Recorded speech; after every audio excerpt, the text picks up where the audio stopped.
Estimada prensa, mi nombre es Fidel Zavala. Esta es mi captura en febrero del 2022.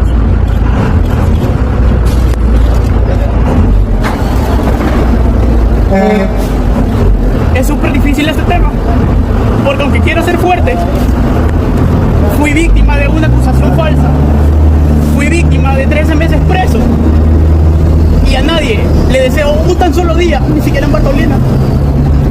A nadie. Fui testigo de cómo personas salían de las celdas en bolsas negras. Fui testigo de cómo la negligencia, incluso de los médicos, cuando alguien está enfermo, con enfermedades crónicas, simplemente lo dejan pasar y lo que dicen es ponerlo al sol, ya se le va a pasar. Fui testigo cómo personas que no han sido condenados y que no son del régimen de excepción, civiles, con delitos, se puede decir como la ley lo dice, delitos comunes, son amarrados en los postes en medio de la cancha del centro penitenciario y ahí pasan desde las 6 de la mañana hasta horas de la noche de la madrugada, sin comer, sin hacer sus necesidades, sin agua, en el sol, en este mismo sol que recibimos. Díganme si eso no es tortura.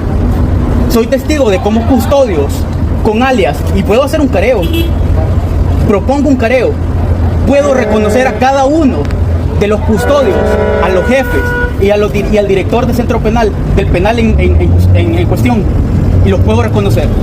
No estoy mintiendo. Vengo aquí siendo testigo, porque estuve ahí adentro 13 meses y ahora estoy aquí.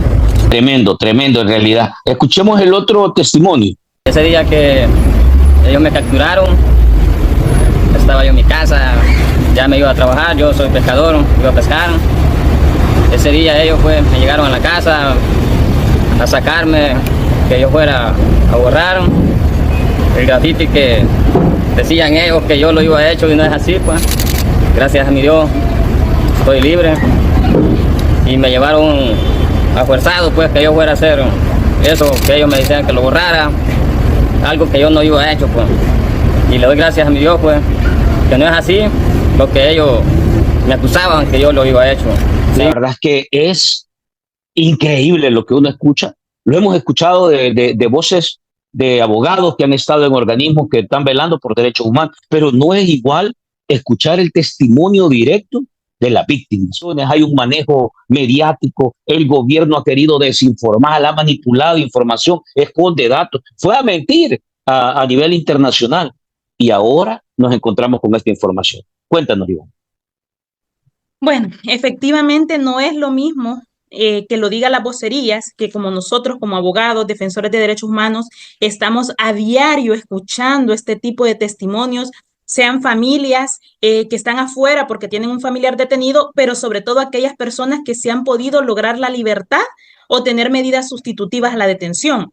En el caso de Fidel, que obviamente no cansa uno de impactarle cada vez que mira ese video, es el hecho de que es de aclarar una situación. Fidel por eso dice, soy testigo, porque él no fue una captura del régimen de excepción. Él fue un caso que la fiscalía le fabricó allá en febrero del 2022 y él entra como un preso común, pero que estando como preso común, de por sí las condiciones siempre han sido en los centros penales que no cumple con los estándares internacionales, por más que los funcionarios digan otra cosa, justifiquen en ese sentido, siempre han sido terribles en El Salvador el tema encarcelario. Pero el régimen de excepción vino a empeorar toda esa situación. Entonces ellos sintieron ese cambio en todo el sistema penitenciario cuando entra esa cantidad de personas y ve el mecanismo que estaban utilizando para la gente del régimen de excepción, que era un poco diferente de cómo ellos en ese momento iban en ese proceso, pero que ese mecanismo del régimen de excepción también lo pagaron presos comunes. Es decir, todos se fueron en la misma cuenta, por decirlo de esa manera. Entonces, él, estando ahí, por eso dice, fui testigo, porque él también, hay muchos presos que se someten a trabajar con el sistema, así lo llaman a él, cuando comienzan a hacer tipos de horas de utilidad pública en el mismo centro penal donde se encuentra. Y en esa postura estaba Fidel para presenciar lastimosamente muchas de las situaciones que él manifestó. Y quiero decir que este tipo de testimonios como UNIDEP, fuimos bien claros en decirle a él, esto es fuerte, o sea, ¿estás dispuesto a enfrentar esta situación? todo lo que puede ocasionar o las consecuencias, más allá de la protección que nosotros le estamos dando y de los mecanismos internacionales que preparamos previo a la denuncia pública. Nosotros no íbamos a arriesgar a una persona y ser irresponsables si sabíamos a lo que se iba a enfrentar. Y ¿sabe qué fue lo que me dijo? A mí me impactó. Me dijo, ¿cómo es posible que yo al escuchar a estos funcionarios que digan que no hay tortura en El Salvador, que fue eso precisamente lo que da pie para que Fidel salga a decir esas palabras, es que yo se lo debo a toda esa gente adentro que yo vi sufrir y que sigue sufriendo? Yo tengo un montón de fantasmas que no me dejan dormir y yo no puedo con esto. Yo debo de hacerlo por ellos. O sea, enfrentar esa situación para mí se vuelve como, en primer lugar, un héroe, ser la voz de los que están ahorita encarcelados y siguen sufriendo esa situación y sobre todo desenmascarar este sistema, porque ellos pueden decirles y querer engañar a los funcionarios, a las entidades internacionales y defensoras de derechos humanos en decir que los voceros dicen mentiras, que las organizaciones dicen mentiras y que no hay pruebas precisamente, que los familiares no saben de sus detenidos, cómo van a tener pruebas, pero que una víctima o un testigo lo diga es totalmente indebatible. Ahí no pueden decir que es mentira. O sea, prácticamente un testimonio vino a enfrentar este sistema.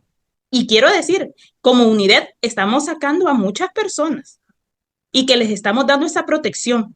Y es opcional. Ellos dicen, no, yo prefiero mantenerme bajo el anonimato, se lo respetamos su decisión. Y hay otras personas que dicen, licenciada, nosotros vemos la valentía que andan ustedes hablando y nosotros, ¿por qué no hacerlo si nosotros lo hemos sufrido en carne propia también? O sea, tenemos varios escenarios, pero sí queremos ser responsables que no vamos digamos, a arriesgar a una persona que no tenga por lo menos una protección, un mecanismo internacional para enfrentarse a toda esta situación. Ivania, ¿a qué se expone, digamos, un testigo, alguien que da un testimonio como este? ¿Ustedes han evaluado a qué se expone bajo la lógica de un régimen como este? Se expone a todo el monstruo estatal que nosotros hemos venido enfrentando. Obviamente a esa cantidad de fanáticos, de troles que intentan obviamente descalificar las declaraciones de él. Es ilógico pensar que por dinero alguien va a estar haciendo eso, como hemos visto comentarios negativos. Nadie va a querer arriesgar su vida en la manera en cómo obviamente se enfrentó y a eso se expone, pero también es importante que decir que se enfrenta precisamente a poner a prueba el sistema. Fiscalía, aquí tiene un testigo. ¿Va a proceder?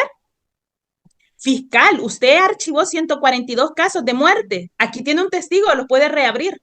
Es decir, enfrenta a un abanico de opciones esta situación. No la podemos ver, digamos, minimizada, ¿verdad? Y como te repito, estamos precisamente acompañando en el caso de Fidel, sobre todo él quiere limpiar su nombre porque le fabricaron un caso. Eso le ha impedido tener cuentas, lo tienen bloqueado en el sistema financiero.